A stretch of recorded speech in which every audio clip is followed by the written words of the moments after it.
Welcome to Audit the Audit, where we sort out the who and what and the right and wrong of police interactions. This episode covers horn honking, Fourth Amendment seizures, and profanity, and is brought to us by Lackluster's channel. Be sure to check out the description below and give them the credit that they deserve. On July 28, 2022, Kevin Enciso was driving his pregnant wife, Sabrina Enciso, to the emergency room of Jackson Memorial Hospital's West Campus in Doral, Florida. Ms. Enciso had been involved in a car accident the day before and was experiencing pain, so her doctor instructed her to go to the hospital to determine if she was suffering a miscarriage. As Mr. Enciso was approaching the ER, he pulled behind a police cruiser driven by Officer Daniels of the Miami-Dade Police Department, which was stopped at a stop sign. Another officer then made a left turn and stopped in the lane across from Officer Daniels, and the officers continued to block both lanes of traffic as they engaged in conversation. After about 20 seconds, Mr. Enciso sounded his horn, and the officer in the opposite lane pulled up to Mr. Enciso's vehicle. Mr. Enciso explained the situation, and the other officer drove away, but Officer Daniels exited his cruiser, approached Mr. Enciso's vehicle, and demanded to see his driver's license. Mr. Enciso then began to film the encounter. Sure, so what are you pulling me off for? What are you pulling me off for? Can I have your sergeant? Sir, give me your license. Can I have your sergeant? Give me your license. I've asked for your supervisor already.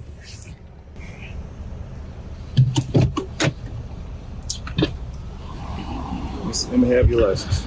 I'm asking for your supervisor. Call your supervisor. Can I have Call your your license? supervisor. Let me have your Call your supervisor. What am I being pulled over for? Let me have your license. To ask my license, I have to commit a fucking crime or a traffic infraction. I honked at you because you're blocking the way with your car, talking to the other. Let me have your license. No, I'll put it back in my pocket. Your ego is really this big? I honked at you very nicely one time for you to move out the way.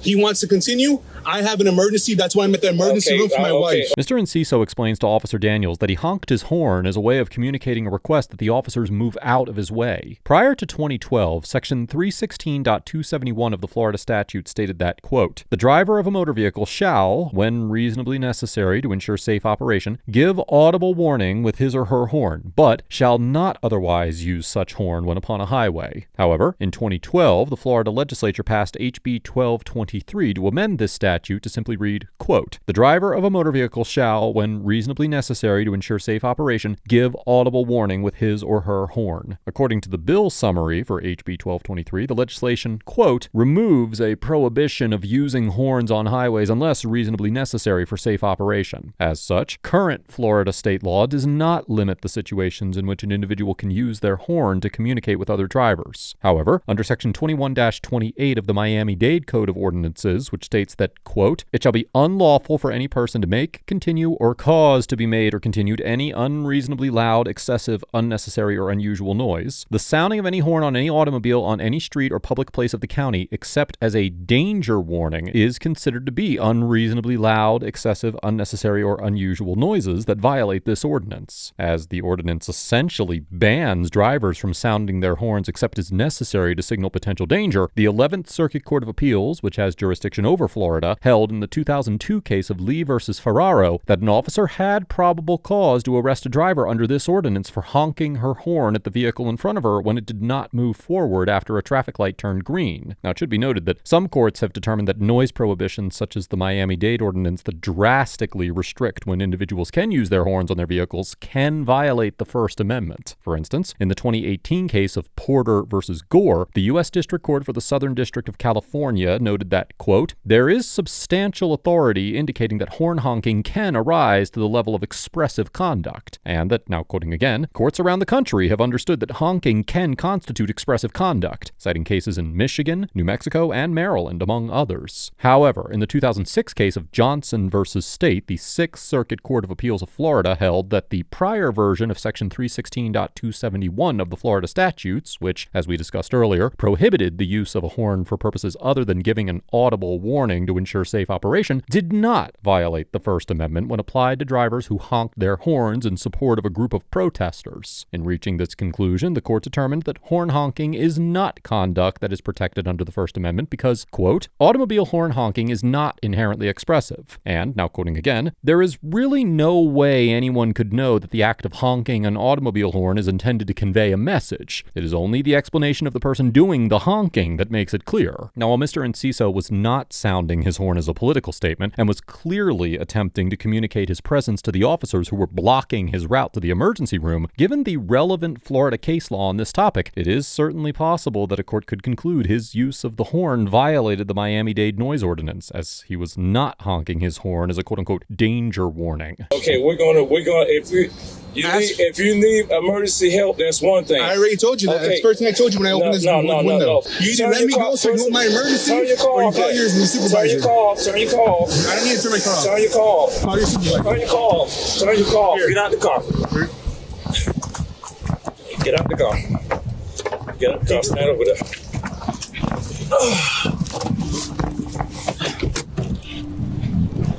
Delta 2105. Searches or seizures. Oh, so you're okay now? I had an accident. Okay, are you I'll okay? call my lawyer. Are you okay?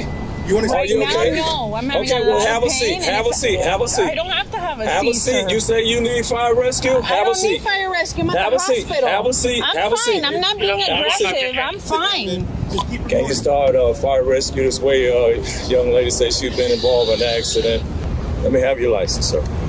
What infraction? Let me have your No, license. I Let me have your refuse. license. I refuse. Okay, we'll deal with you in the morning. That's fine. Officer Daniels repeatedly requests that Mr. Enciso display his driver's license, orders him to step out of the vehicle, and requires the Encisos to wait for paramedics to arrive rather than allowing them to continue to the emergency room. Under Section 322.15 of the Florida statutes, quote, every licensee shall have his or her driver's license in his or her immediate possession at all times when operating a motor vehicle, and shall present or submit the same upon the demand of a law enforcement officer. Now, although there is no limiting language in the statute, the Supreme Court held in the 1979 case of Delaware versus Prowse that detaining a driver to check their driver's license without reasonable suspicion of a criminal or traffic offense violates the Fourth Amendment's prohibition on unreasonable seizures. In this situation, although Officer Daniels did not initiate a traditional traffic stop on Mr. Enciso by pulling him over with lights and sirens, it is highly likely that a court would still conclude that Officer Daniels seized the Encisos within the meaning of the Fourth Amendment. As the Supreme Court explained in the 1980 case of United States versus Mendenhall, an individual has been seized, now quoting, only if, in view of all of the circumstances surrounding the incident, a reasonable person would have believed that he was not free to leave. Examples of circumstances that might indicate a seizure, even where the person did not attempt to leave, would be the threatening presence of several officers, the display of a weapon by an officer, some physical touching of the person of the citizen, or the use of language or tone of voice indicating that compliance with the officer's request might be compelled. Similarly, the Supreme Court noted in the 2007 case of Brenlin versus California that, quote, a person is seized by the police and thus entitled to challenge the government's action under the Fourth Amendment when the officer, by means of physical force or show of authority, terminates or restrains his freedom of movement. And in the 1991 case of California versus Hodari D., the court stated that, quote, an arrest requires either physical force or, where that is absent, submission to the assertion of authority. Applying these Fourth Amendment principles, the Supreme Court of Florida determined in the 1993 case of Popple versus State that an officer's direction that an individual exit his vehicle constituted a show of authority that converted a consensual encounter into a seizure, regardless of whether it was characterized as a request or an order. In this situation, it is highly probable that a court would determine that Officer Daniels' conduct constituted a Fourth Amendment seizure, at least from the point that Mr. Enciso complied with his order to get out of his vehicle, if not before. Although it is possible that Officer Daniels had the reasonable suspicion necessary to detain Mr. Enciso and demand his driver's license for a violation of the Miami-Dade noise ordinance that we discussed earlier in this episode, the Encisos would certainly have a valid argument that the extended seizure conducted by Officer Daniels while waiting for the paramedics to arrive was unreasonable. Let me have your driving license, sir. No.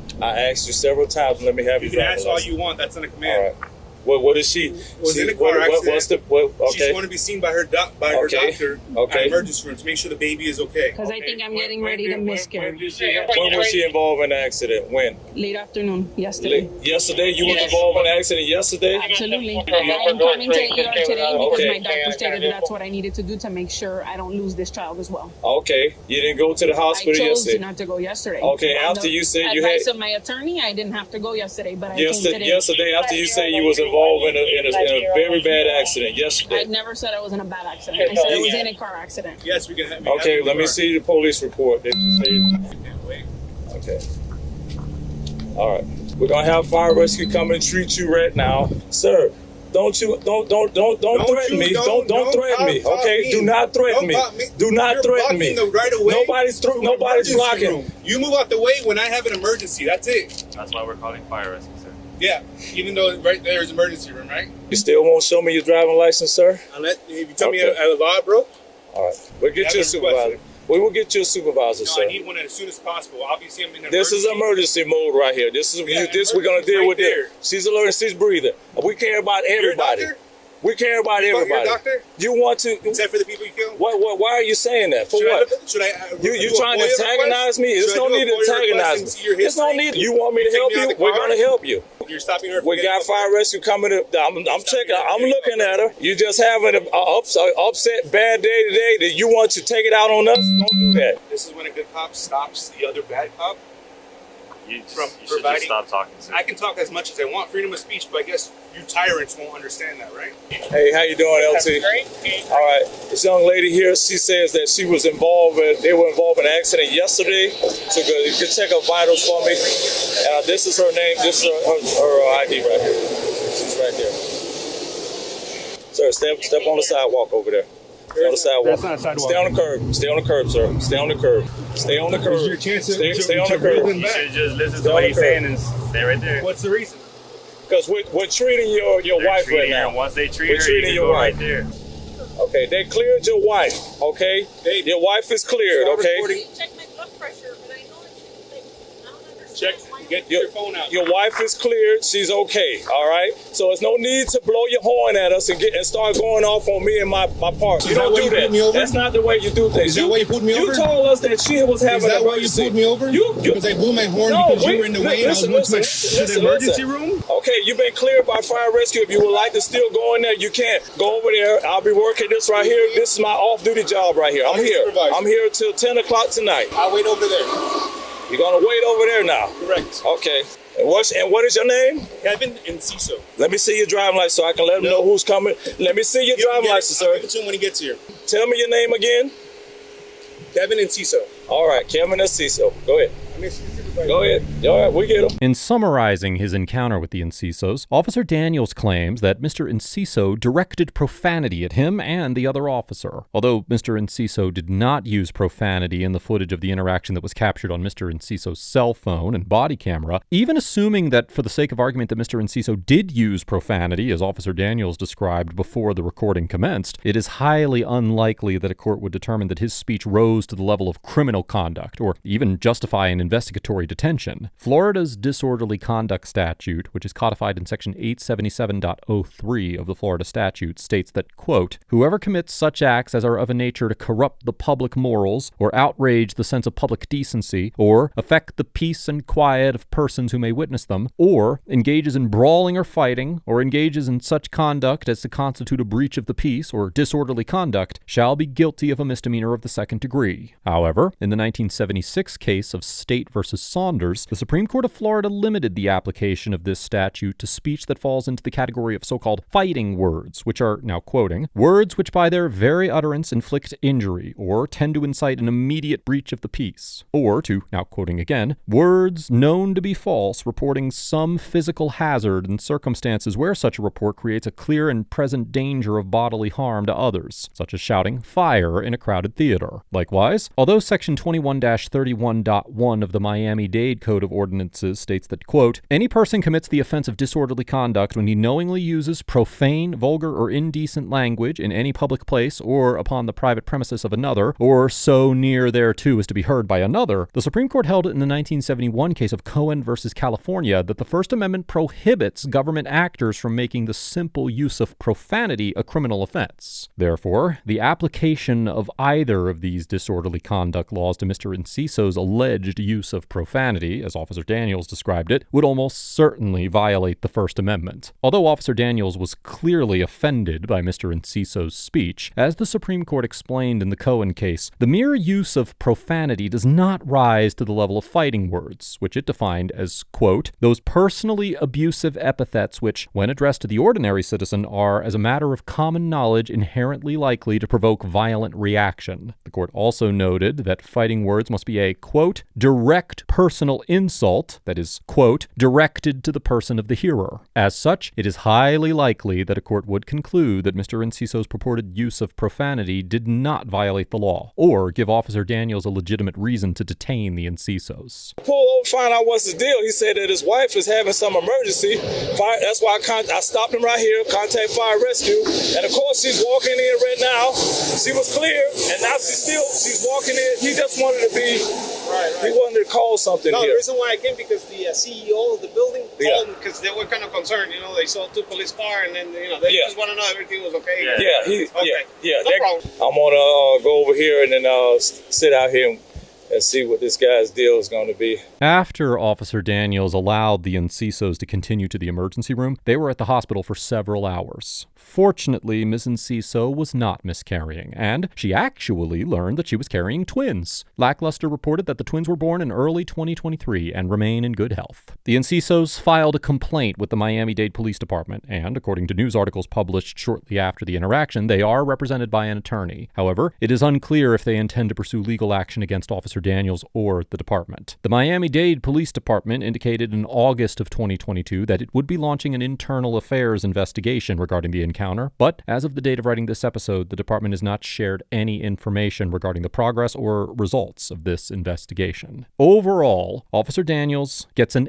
F for exhibiting a total lack of common sense throughout the encounter, demonstrating an appalling deficiency in compassion, and failing to exercise his discretion when interacting with a couple facing a potential medical emergency. Now, while it is possible that Officer Daniels' initial detention of Mr. Enciso was justified by the Miami-Dade noise ordinance, I am not convinced that Officer Daniels was even aware of the existence of that law, as he never mentioned it, despite Mr. Enciso's repeated requests that Officer Daniels explain why he was being detained. Instead, Officer Daniels appeared to act based on his feelings of offense at Mr. Enciso's action, rather than his understanding of the law and the constitutional limits on his authority. This encounter was truly baffling from start to finish, and I am appalled at the way that Officer Daniels dismissed the couple's concerns regarding a potential miscarriage and their doctor's instructions to go to the ER. Any reasonable human being would understand that the paramedics' quick check of Ms. Enciso's blood pressure was not an appropriate substitute for prenatal emergency care at a hospital, and I cannot conceive of a legitimate reason why Officer Daniels would require the Encisos to wait for paramedics to arrive instead of allowing them to continue to the emergency room that they were steps away from. Mr. Enciso gets an A- for strongly advocating for his wife's well-being, confronting Officer Daniels for his unreasonable conduct, and standing up for his constitutional rights by filing a complaint. Although it is possible that a court could conclude that Mr. Enciso's use of the horn violated the highly restrictive Miami-Dade noise ordinance, and that Mr. Enciso was therefore required to show his driver's license to Officer Daniels, I personally believe that a single horn honk was appropriate under the circumstances, and certainly in line with the way drivers regularly use their horns. Any reasonable officer would have understood that they were blocking the route to the emergency room, exercised their discretion by ignoring the potentially illegal horn honk, and moved out of the way once they realized that they were preventing a citizen from accessing medical care. I commend Mr. Enciso for his commitment to his family's health and safety, and his attempts to hold Officer Daniels accountable for his actions. Let us know if there is an interaction or legal topic that you would like us to discuss in the comments below. Thank you for watching, and don't forget to check out my second channel for even more police interaction content.